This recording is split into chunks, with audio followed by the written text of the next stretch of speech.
There is a very specific moment in a woman's life when something deep inside her quietly snaps, not in a dramatic, chaotic way, not throwing things, not screaming, not saying, "That's it, I'm done," for the 10th time. It's quieter than that. It's the moment she realizes, "I would rather lose you than lose myself one more time." Up until then, her feminine energy has been begging to be chosen, begging to be understood, begging for clarity, for effort, for reassurance, begging for a man to finally treat her like she has always treated him. But when her feminine energy is finally done begging, her whole aura changes. She's not cold, she's not bitter, she's not playing games. She just stops kneeling emotionally in front of anyone. If, as you're listening, there's a part of you that feels this shift happening inside you, or wishes it would, pause with me for a moment. Type the word "enough" in the comments. You don't have to explain anything. That one word is just you quietly telling your own psyche, "I'm done begging for love that asks me to betray myself. I'm ready for a different way." From my side, these long Jung-inspired reflections take a lot of time, focus, and emotional energy to create. If you ever feel moved to support this work, there's a small Buy Me a Coffee link in the description. It's never expected, but it genuinely helps me keep putting this kind of depth-centered content out for women like you. And in that same description, you'll find a playlist filled with Jungian reflections on feminine energy, self-respect, rare women, and soul-level love. Save it. You can come back to it whenever you feel yourself slipping back into old patterns. Now, through a Jungian lens, let's go through 7 signs your feminine energy is finally done begging and what's awakening in you instead. 1. You feel physically tired at the thought of explaining yourself again. You used to write essays when you were hurt. You'd explain your tone, your triggers, your insecurities. You'd give him context for your reactions. You'd soften your words so he wouldn't feel attacked. You believed, if he really understood me, he'd treat me differently. So you made understanding him your part-time job. But now, the thought of sending another long paragraph to defend why you're not too sensitive makes your body feel heavy. You find yourself quietly thinking, if he wanted to understand, he'd be asking questions on his own. This isn't you giving up on communication. It's you finally realizing that communication is a two-person activity. From a Jungian point of view, this is a sign your feminine energy is waking up from an old hypnotic spell. The spell that said, if I overfunction emotionally, he will eventually meet me there. Your psyche is tired of that lie. So instead of chasing understanding, you're starting to honor a deeper truth. If I have to constantly convince you that I'm worthy of care, this isn't love, it's emotional labor dressed up as connection. Your feminine energy is done begging for basic empathy. She wants reciprocity, not a courtroom. 2. You no longer confuse bare minimum effort with a grand gesture. There was a time when a good morning text felt like commitment. A random "I miss you" after days of silence made your heart melt. Him remembering one small detail about you felt like proof that he really cares. You were so starving for emotional nourishment that crumbs felt like a feast. Jung would say this hunger didn't come from nowhere. It often grows out of early experiences where your needs were minimized, your emotions were called too much, or you only got attention when you were pleasing, quiet, or useful. So as an adult, your inner child lit up at the smallest gesture. He replied, he noticed, but now something has shifted. You still appreciate kindness, you still love romance, you're still soft at your core, you're just not impressed by crumbs anymore. You notice that a message at 2 a.m. doesn't outweigh weeks of inconsistency. "I've just been busy" no longer feels like a satisfying explanation. Love bombs followed by disappearances no longer thrill you, they exhaust you. Your feminine energy is done begging for tiny signals that he might eventually choose you. Instead, she's waking up to a new standard.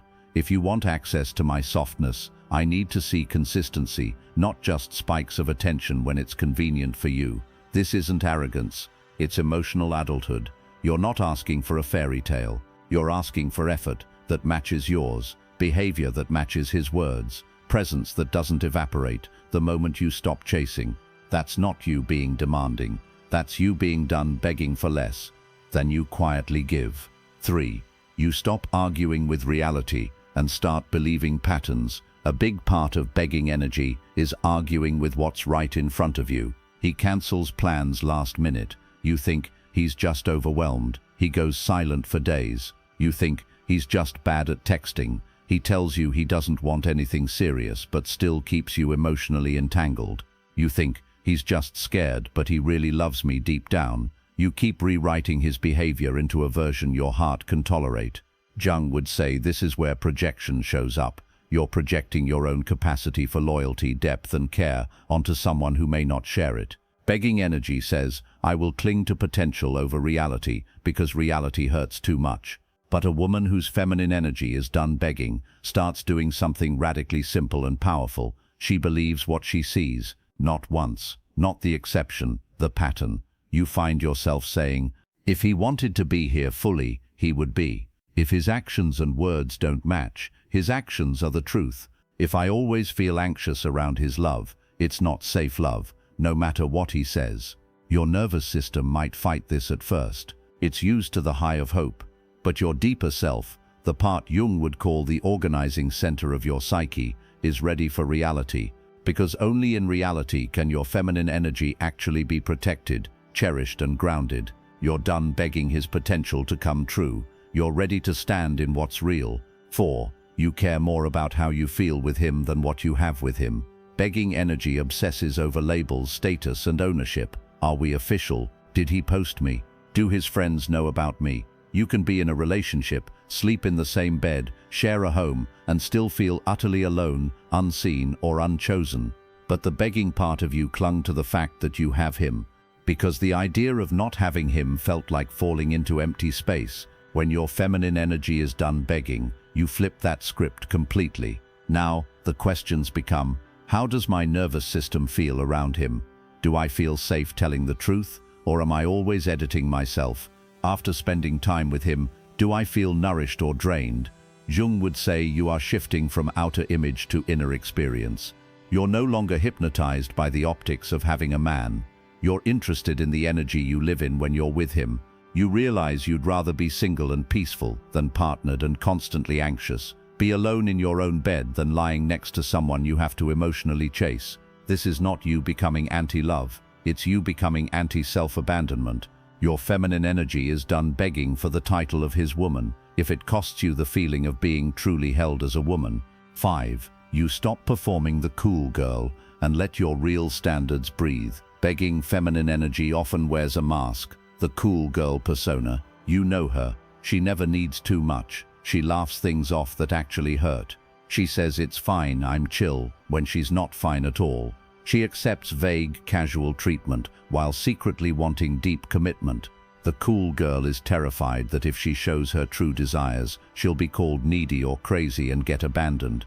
So she begs silently. She begs by overpleasing, by pretending she doesn't care, by convincing herself she's satisfied with 30% of what she really wants. Jung would call this mask your persona, the social self you build to get acceptance. When your feminine energy is finally done begging, you start taking that mask off, not by screaming your standards on day one, but by quietly letting them live in the light. You find yourself admitting, at least to yourself, actually I do want effort. I do want emotional consistency. I do want a love that doesn't feel like a part-time secret. And then this is key. You allow those truths to shape your behavior.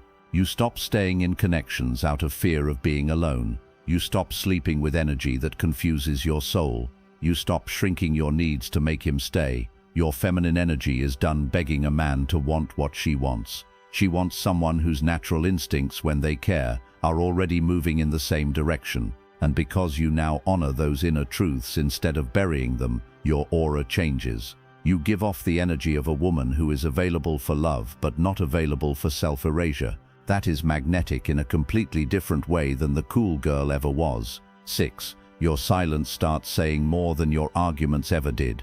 You used to fight hard for the connection. You would stay on late calls trying to work through the same issue, send long messages explaining your side, revisit the same hurt over and over, apologize for things that weren't really your fault, just to avoid losing him. Your arguments were not always about drama. They were often just you begging to be considered. Jung would say your anima, your inner feminine, was standing at his door saying, I'm here. See me, hear me, meet me. But there comes a moment when your feminine energy realizes, I have said enough.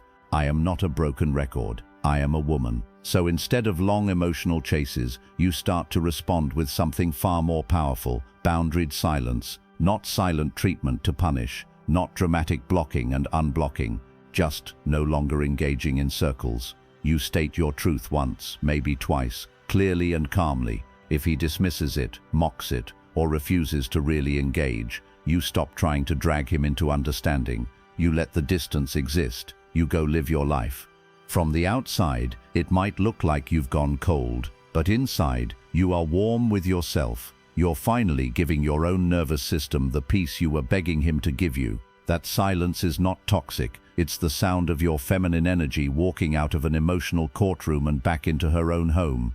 Ironically, this is the silence that often makes a man realize, maybe for the first time, she's actually serious. I can't just ignore her feelings and expect her to keep fighting for me. Whether he changes or not, your power has already shifted back into your hands. 7. You start building a life that feels good even without him. This is the clearest sign of all. Begging feminine energy lives in a suspended world. I'll really be happy when he commits, when he texts more, when he apologizes, when he finally sees what he has. Your life becomes a waiting room for his next move. But when your feminine energy is done begging, you quietly walk out of that waiting room and step back into your actual life. You start asking questions like, what kind of mornings feel good to me? What music makes me feel alive? What kind of home, body, friendships and work feel like an honest reflection of my soul?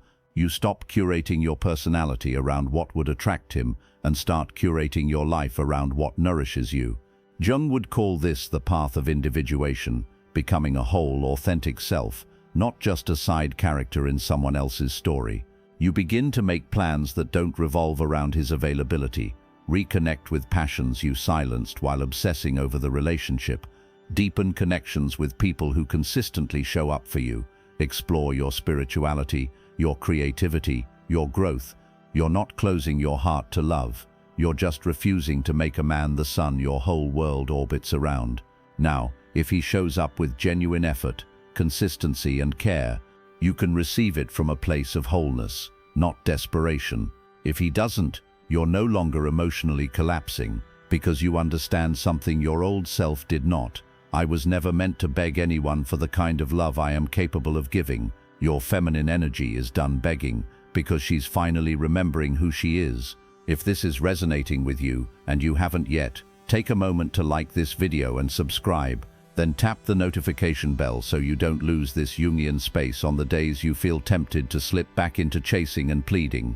Your engagement genuinely helps this kind of long, depth-centered content reach other women who need it.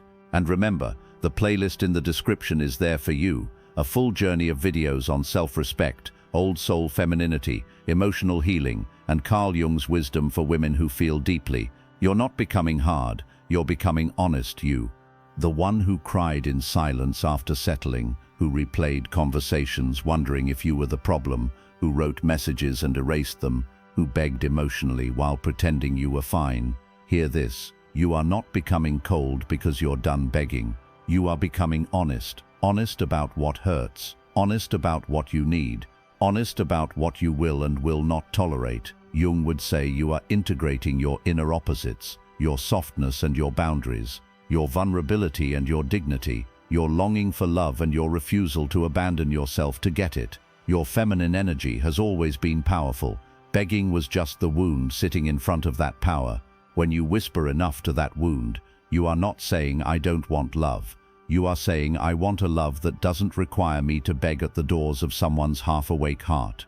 If this spoke to something deep in you, and you haven't already, type enough in the comments as a gentle public promise to yourself.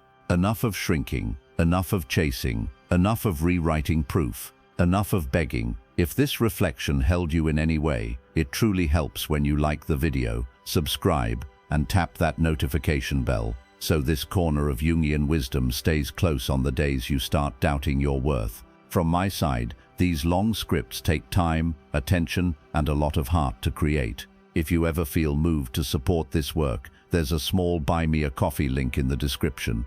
Never expected, always deeply appreciated, And remember, in that same description, you'll find a playlist crafted for women exactly like you, deep feelers, old souls, spiritually sensitive feminine hearts who are tired of begging and ready to evolve. Tonight, when you're about to sleep, instead of checking if he watched your story, instead of drafting another unsent message, open that playlist, hit play, and let it run softly in the background as you drift off. Your body will rest, but your subconscious will keep listening, keep healing, keep absorbing a new pattern. You do not have to beg for the love that aligns with who you truly are. Your feminine energy is not here to kneel. She is here to receive, to discern, and to walk away gracefully from anything that can't meet her at her true worth.